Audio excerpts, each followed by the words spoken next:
Hi, welcome to the Recovery Daily Podcast. I'm your host, Rachel Abassi. I'm a grateful recovering alcoholic and stroke survivor. And today, what I wanted to talk about are those feelings that precede a relapse. And I wanted to talk about my experience with um, navigating those thoughts. Like what I've heard over and over in sobriety is that there is a spiritual relapse prior to a physical relapse when you actually pick up the drink. That a relapse starts uh, far earlier than actually picking up a drink, that there is this sinking that happens. And of course, we can't stop life from happening. And man, has life happened to me during sobriety. Life could have been worse. I always know that.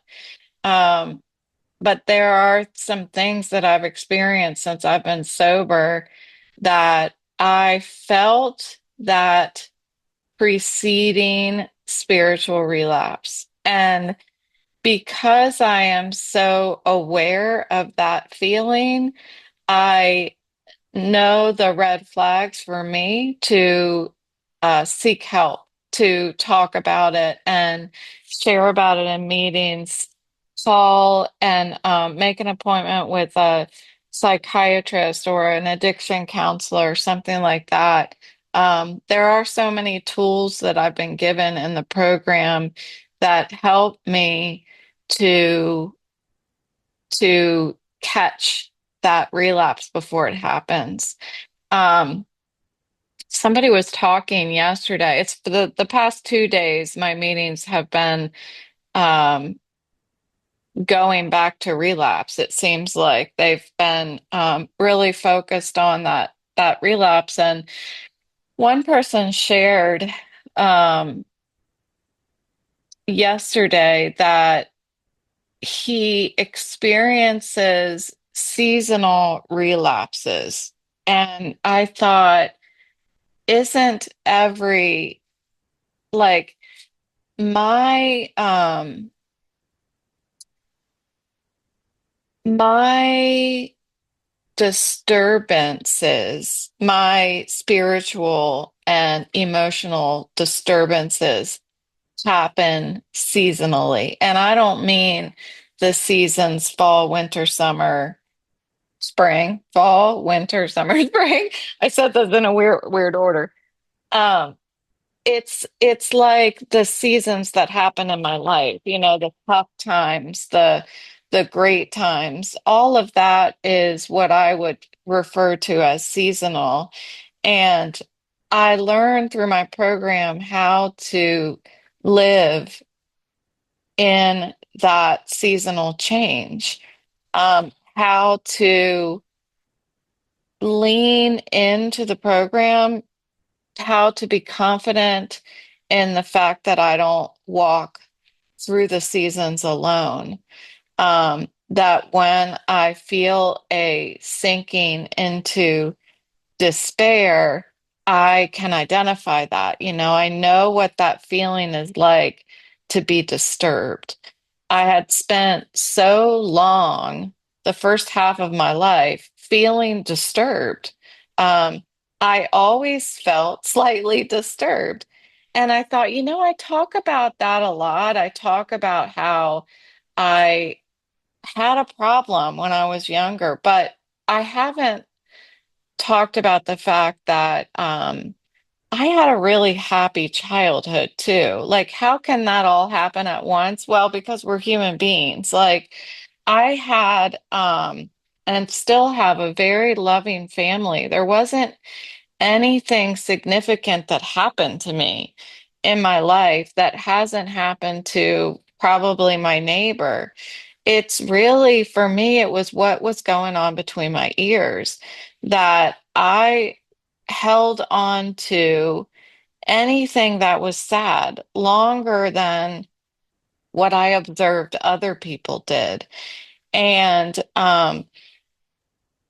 from the time that I could finally pick up a drink and stop those feelings from processing, that's what I did. Drinking was like putting up a detour sign and saying to my feelings, like, there's no through traffic here. You can't come in. I'm not going to let you.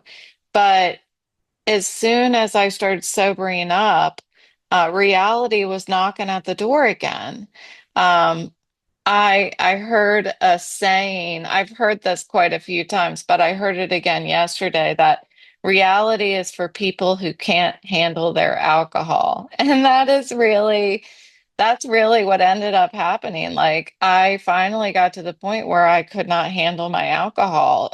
That that allergy that I have with alcohol, it was like onset. I feel like it wasn't always there, or maybe it was always there because I always, from the time I picked up a drink, I it started that obsession for sure. So maybe my allergy was not onset, the allergy was already there. But there are people that I've heard that drink like normal people for much of their lives, and then they have this onset allergy where the obsession of the mind starts, um, and they don't really know what's happening, nor do they really care because it just feels good. For me, I never drank like a normal person. I never picked up a drink and thought this tastes good and I just want to have one. That never happened. That would be bizarre to me. Um, I always wanted to be buzzed. I always wanted to have the the effect, the mental effect of it. I needed the alcohol to change me on the inside because I didn't like what was happening on the inside. And so it's interesting to me that I started off feeling insecure in my early years.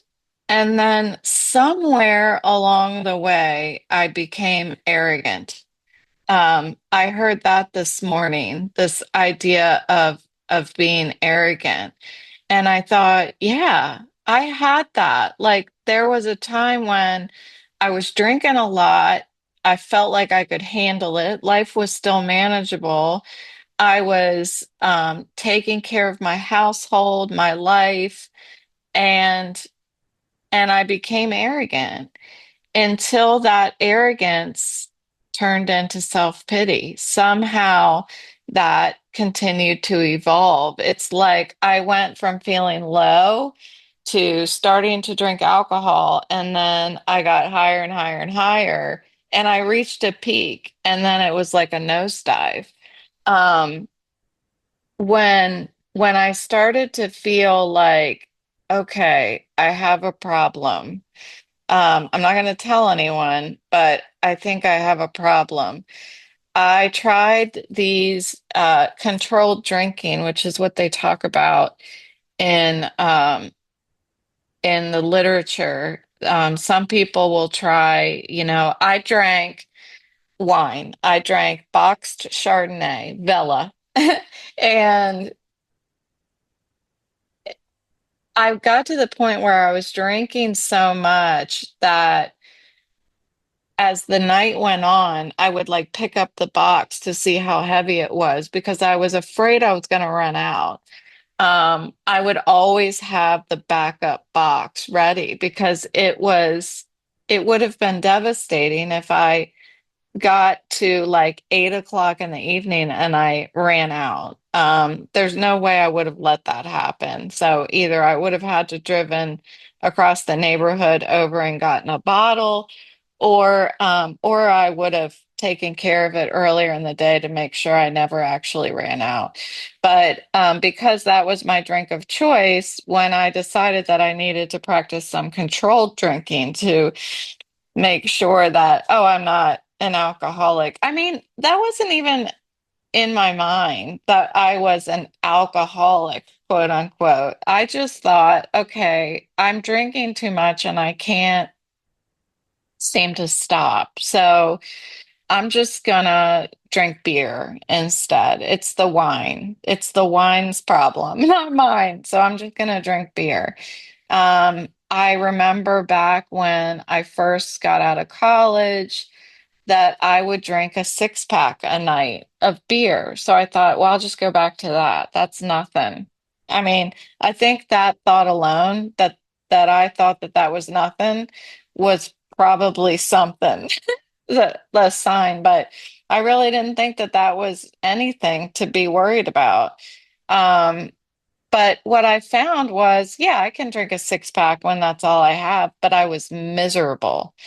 That's what the problem was, is that I could do controlled drinking. I could wait until 5 p.m. and only drink after 5 p.m. But then I would drink through until 4 a.m. or something. Like I still made sure that I drank the same length of time and the same amount of alcohol. I just started later, which affected the next day terribly.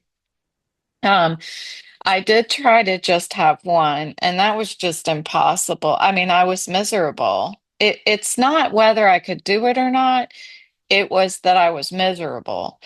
And I could not fathom life without alcohol. Um, I have a tendency to try to do everything the easy way. And so that's what I was trying to do with my alcohol issue. I was trying to address it the easy way, which would mean trying to control my drinking in various ways. Um, and it didn't, it just caused me to be aggravated.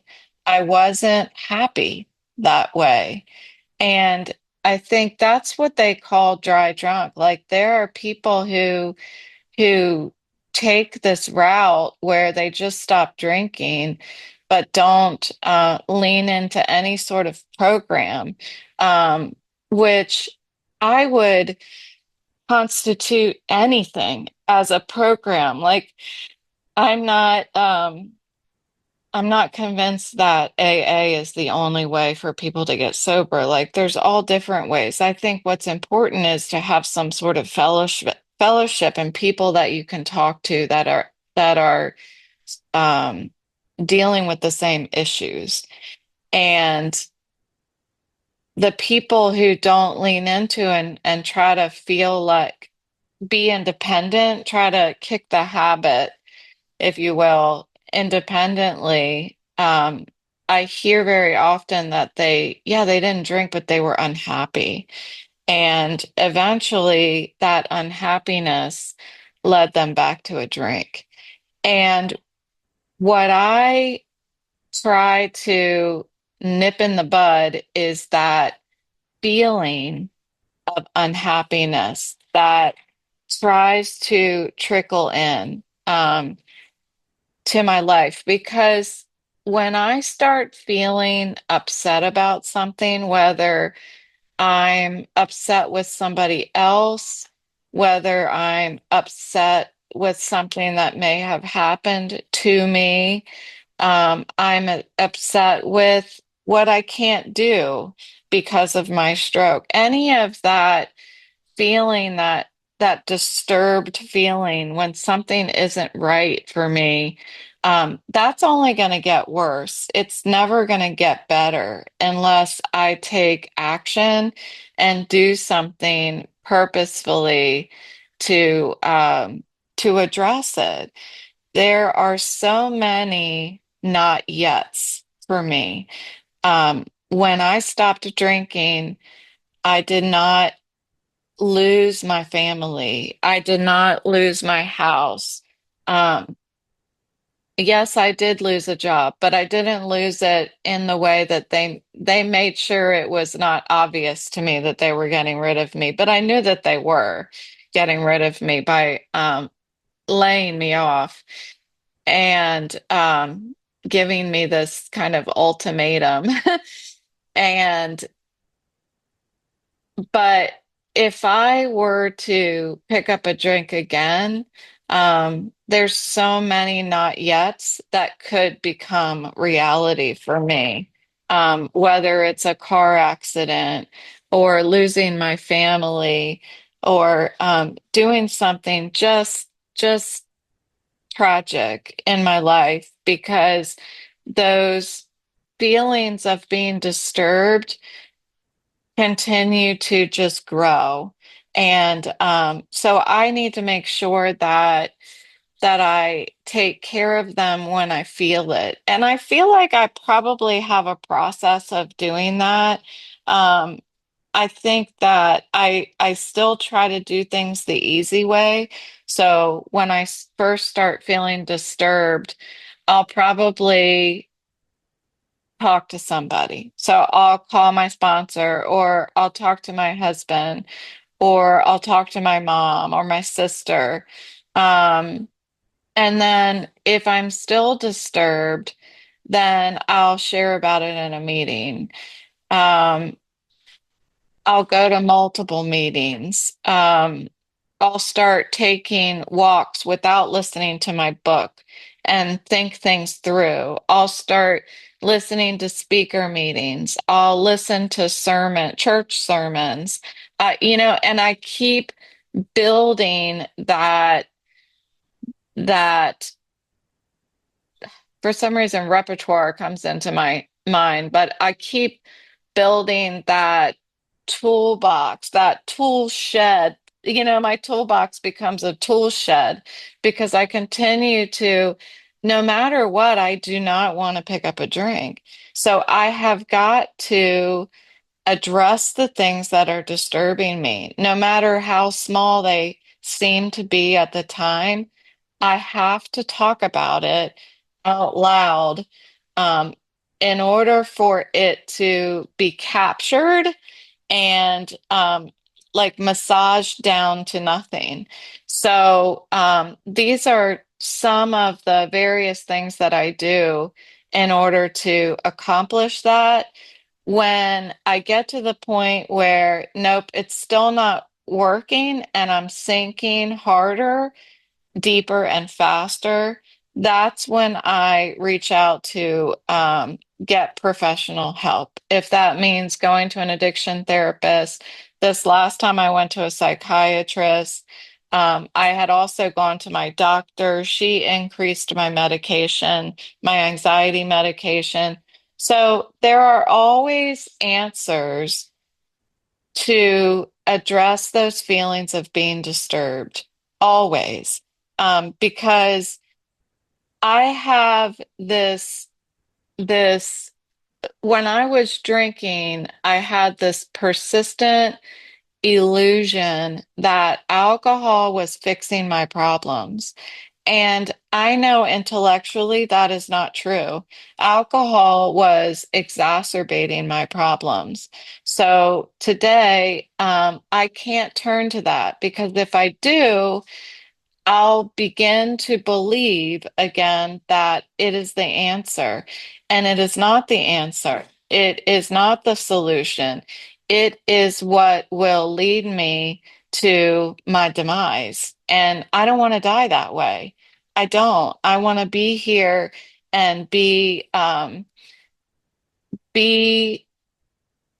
example to my children and eventually to my grandchildren that you can have the worst of the worst things happening to you. At least they feel that way.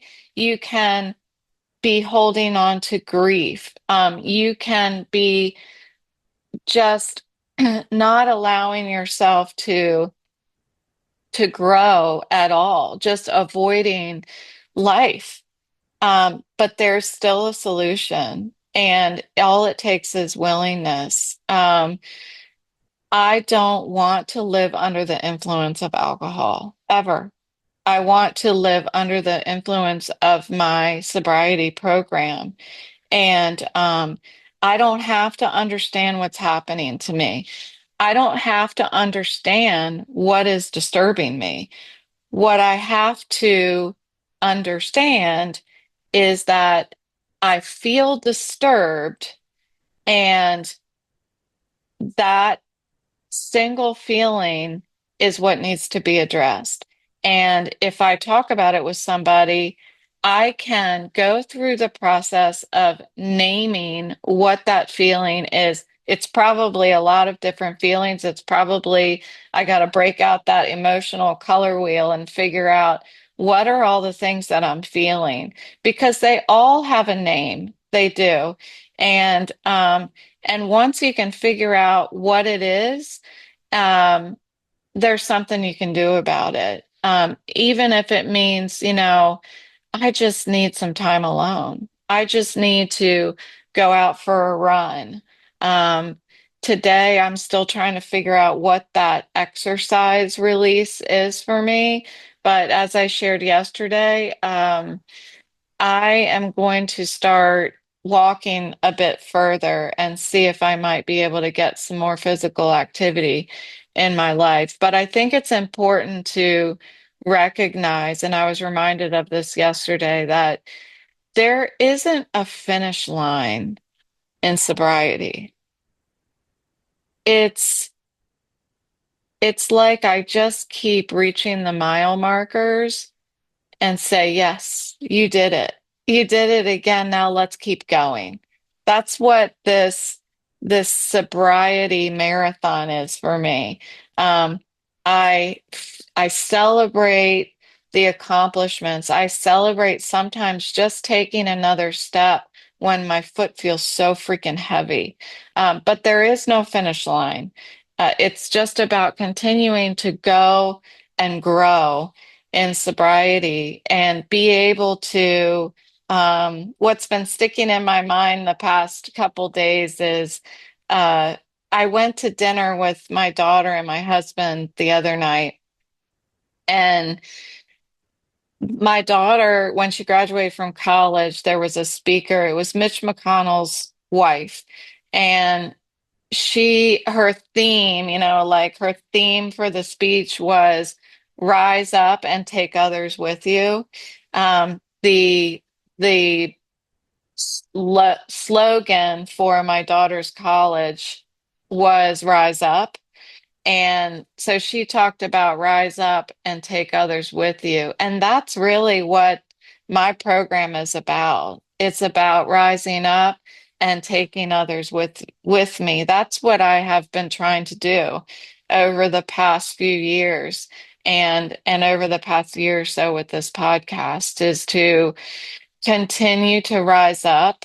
And it's easier for me. It's easier to rise up when I have a network with me, when I have folks that's why it's so important when you click play and you listen to my podcast episode, because it is helping me. It's like freaking giving me the wind underneath my wings. It really is. That sounds corny when it comes out of my mouth, but it's so true. So, yeah, that's what I've got today. I hope that I was able to put something cohesive together for you. And thanks for listening. I will talk to you tomorrow.